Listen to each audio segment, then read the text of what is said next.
the United States. Let's bring on Mike Davis. He's the founder of the Article 3 Project, also happens to be my colleague at the Article 3 Project.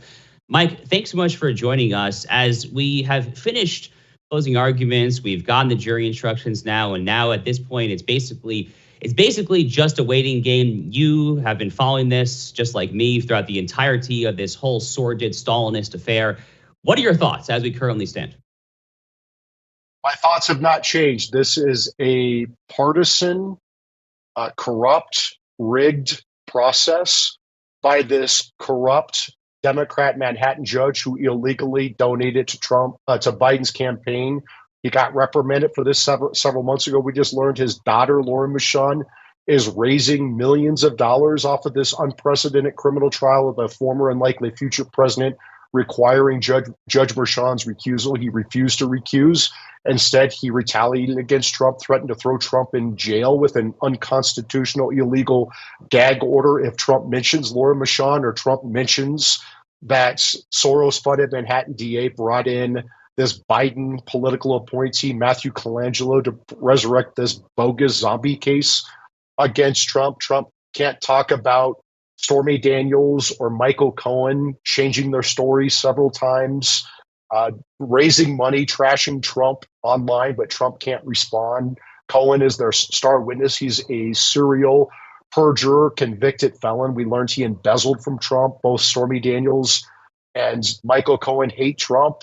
You have this jury pool, this Manhattan jury pool that voted 87% for Joe Biden, and Merchan and Colangelo and Brad further rigged the jury selection process by bouncing people who follow Trump on social media, the three people in Manhattan who follow Trump on Truth, but not bouncing people who follow Biden. So you have a rigged jury. And then we saw this Judge Merchan and Bragg and Colangelo further rig this by giving these unconstitutional jury instructions where they don't even have to unanimously find that Trump committed the second crime that Trump supposedly committed in furtherance of this supposed bookkeeping misdemeanor. It's not even a bookkeeping misdemeanor. They don't even have to unanimously agree as a jury what that second crime is. So 4 people can say it was a federal election crime, 4 people can say it was a New York election crime, and 4 people can say it was something else. Again, this is a partisan, corrupt, rigged process against President Trump. This is lawfare and election interference.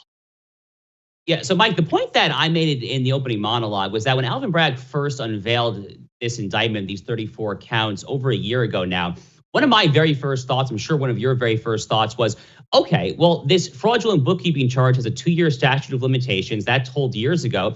When are they actually going to tell us what the predicate offense is? When are they going to tell us what the in furtherance of something else is? And I've been waiting throughout this trial. I've been waiting. When is Bragg, Colangelo, all the rest of these clowns? When are they going to tell us what the actual offense is? And here we are waiting for a verdict, and they literally have not done so. I just find this so unbelievably astounding. And, cards on the table here, I generally tend to be favorable towards the prosecution. In fact, years ago, you and I have been friends for a while now, but I remember that when we first got drinks many years ago, you called me a caveman conservative because of my zeal for all things prosecution and throwing people in jail.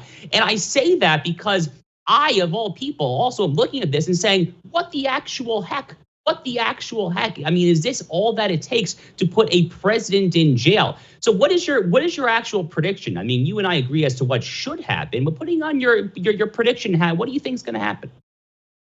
I think this is so rigged against President Trump with this corrupt and partisan judge, these partisan prosecutors, and these rigged jury selection and these rigged jury instructions. I think they're going to find Trump guilty for this non-crime of a businessman settling a nuisance claim and putting it in his private books as a legal expense in his private books.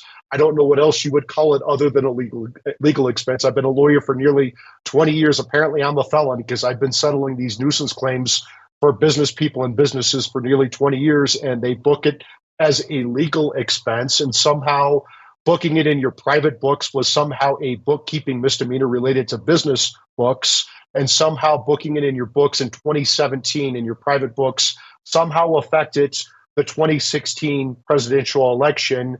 And then somehow that was a felony because you had a presidential candidate conspiring with others to try to win the election. And somehow that's a felony under this legal theory. Apparently, every candidate for office in world history is now apparently felons because they tried to conspire to win the election. All right, so let's assume the worst. Let's assume that what you said is right and that they're going to convict him. I mean, are they going to put him in handcuffs? Are they going to do the whole like Rikers Island orange jumpsuit thing? When is there going to be an appeal? Is there going to be an appeal before the election in November, do we think? It's kind of an expedited timeline for an appeal. I mean, talk us through how this actually looks if the jury does do what you predicted they would. Well, I would say this. At best, there might be a hung jury, but I don't even think there's going to be a hung jury. But even if there is a hung jury, that just means that this corrupt partisan judge and these partisan prosecutors can just retry Trump immediately and keep him in that courtroom for another 3 months instead of the campaign trail. And so if they do find him guilty and this judge convicts, which I expect the judge to do, he could sentence Trump to prison. Now, there is a federal statute where the Secret Service is bound to protect former presidents for the rest of their lives. And so Judge Merchan is going to have to work with the Secret Service to put President Trump in a prison with his Secret Service detail for the rest of Trump's life, if that's where they're heading with this. But look, this is not going to fly with the American people. And this is where these Biden Democrats don't understand this. Trump's already going to win by like 2 points, according to current polling. If they convict him in New York under these bogus non-crimes, then I think Trump's going to win by like 4 points. If they try to throw Trump in prison, which I think Judge Merchan will do because he is so conflicted and his daughter, Lauren Merchan, is raising millions of dollars off of this unprecedented criminal prosecution that her father is presiding over. If he doesn't do this, he knows that the Biden Democrats are going to cut off Lauren Merchan as their leading campaign consultant and fundraiser. They're going to throw her to the wolves. And so I think that he may try to put Trump in prison. If he does that, Trump's going to win by like 6 points or more. It's going to be like Nelson Mandela. But even if this judge says, we're not going to put Trump in prison because of the logistics of the Secret Service, we're just going to put him in home confinement. And then he has to report to my New York courthouse once a week or twice a week for drug test and urine test and probation. They're going to try to keep President Trump off the campaign trail for the rest of this year. Yeah, 100%. And that very much is one of their lead goals all along, as you and I both know. I mean, while Joe Biden is campaigning in Pennsylvania, Donald Trump is confined to this courtroom for the 5 days of the working week.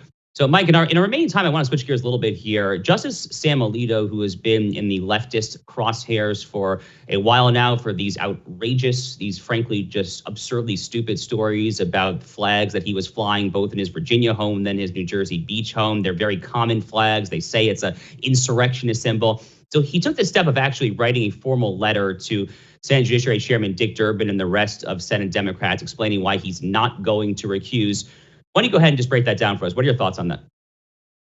He's absolutely right. Justice Alito should tell them to go to hell, frankly, because he is required not to recuse.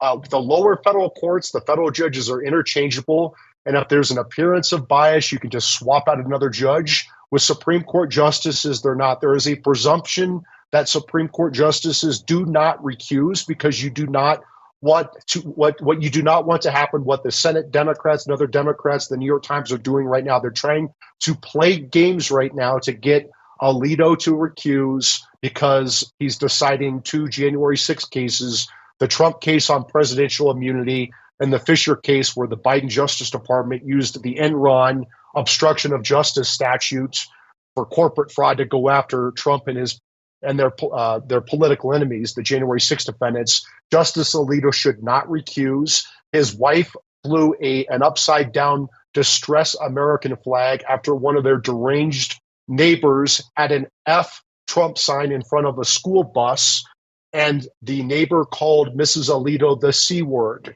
They're lucky that Mrs. Alito only flew the upside-down distress flag after that instead of knocking their faces with her fist. And she also flew the Appeal to Heaven flag, the George Washington Revolutionary War flag that has flown across America for centuries, including by the city of San Francisco, not exactly MAGA supporters in the city of San Francisco. This is a bogus game that the Democrats are playing. And Jody Cantor at the New York Times is a partisan shill for bringing these bogus stories against Justice Alito. If Justice Alito needs to recuse Jody and Senate Democrats, why hasn't the Biden Justice Department asked for Justice Alito's recusal in the Fisher case and the Trump case? And the answer is they know that request would be legally frivolous and they'd probably get sanctioned.